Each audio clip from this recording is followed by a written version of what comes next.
Hello मित्रों, मैं legal tuition से।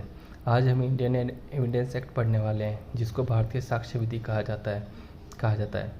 अब ये एक्ट नंबर 1872 है। आप पूछोगे एक्ट नंबर 1 क्या होता है। एक्चुअल में एक्ट नंबर 1 ये होता है कि जिस ईयर में कोई 3-4 एक्ट या 5-10 एक्ट एक साथ होते तो उनको नंबर में डिवाइड किया जाता है। तो ये 1872 का पहला एक्ट था जो बन के तैयार हो गया था, तो इसलिए इसको एक्ट नंबर 1 कहा गया है। ये 15 मार्च 1872 को बन के तैयार हो गया था, पर यह लागू हुआ था 1 सितंबर 1872 को। अब आप सोचोगे इतने दिन बाद में क्यों लागू हुआ, तो एक्चुअल में होता ये बन के तैयार होने के बाद में इसको पास किया जाता है। जब पास होने के बाद में फिर ये लागू किया जाता है।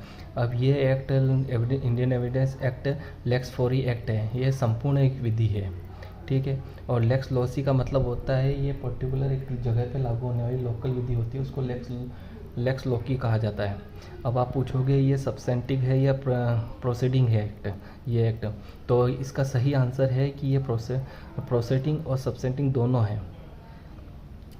इसमें टोटल सेक्शन 167 है और 11 चैप्टर है। सेक्शन 1 यही कहता है कि इसका विस्तार संपूर्ण भारत पे है, पर 2019 से पहले ये जम्मू कश्मीर पे लागू नहीं होता था।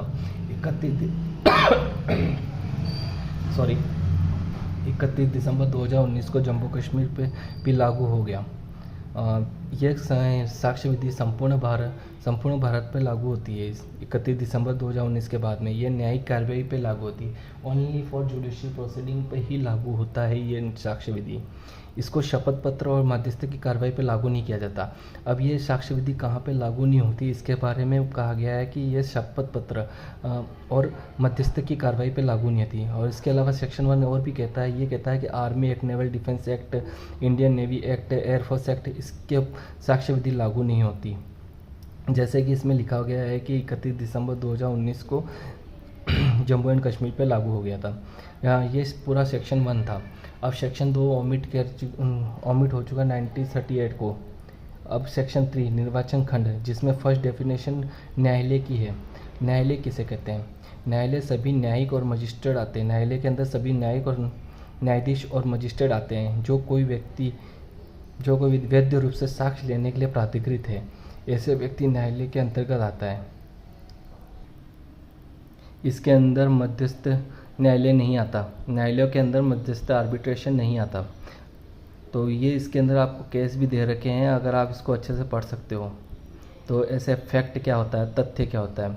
कोई भी फिजिकल चीज़, जो मेंटली चीज़, मानसिक दशा जिसका बोध या भान हो, वह तथ्य है। अब इसमें मेन चीज़ ये है कि तथ्य किसे कहा गया है, तथ्य से क्या अभिप्राय थे। तो इसका सिंपल सा एक आंसर होता है कि तथ्य क्या है। ये मेंस में भी पूछा जाता है, कई दफ़ा मेंस में पूछा गया है कि तथ्य को डिफाइन कीजिए।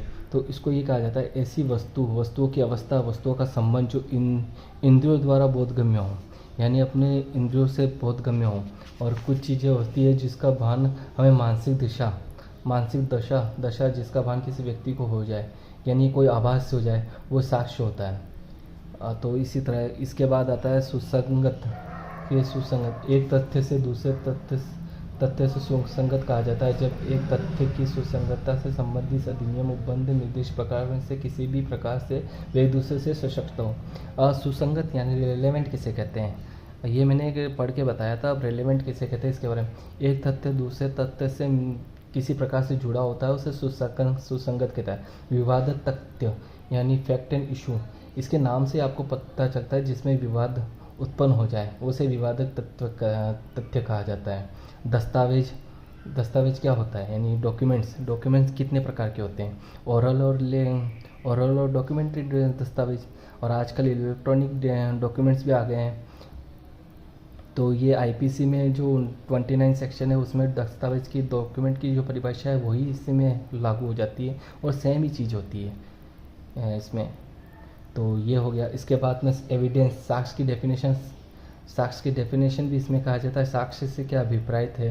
वे सभी कथन जिनके जांचाधीन तथ्यों के विषयों के संबंध में न्यायालय अपने सामने साक्ष्यों द्वारा किए जाने की अनुज्ञा देता है, अपेक्षा करता है, ऐसे कथन मौखिक साक्ष्य कहे जाते हैं। अब साक्ष्य किस प्रकार से लिए जाते हैं? साक्ष्य को लिए जाते हैं दो प्रकार से, एक तो डॉक्यूमेंट्री और एक होता है ओरल। ओरल में ये होता है किसी व्यक्ति को बुलाया जाता है, उसके ज्ञान में जो भी चीज़ें होती है वो बताता है और कोर्ट उसको लिखता है, उसे ओरल साक्ष्य कहा जाता है। डॉक्यूमेंट्री यानी कोई भी चीज़ जो डॉक्यूमेंट के फॉर्मेट में अवेलेबल हो और जो कोर्ट में सबमिट करता है, वो डॉक्यूमेंट्री फॉर्मेट कहा जाता है। और इसी में डॉक्यूमेंट्री में इलेक्ट्रॉनिक भी आता है, यानी इलेक्ट्रॉनिक दस्तावेज जो कंप्यूटर द्वारा बनाए गए हैं उसे कहा जाता है। अब इसी के अंदर एक साबित किया जाना,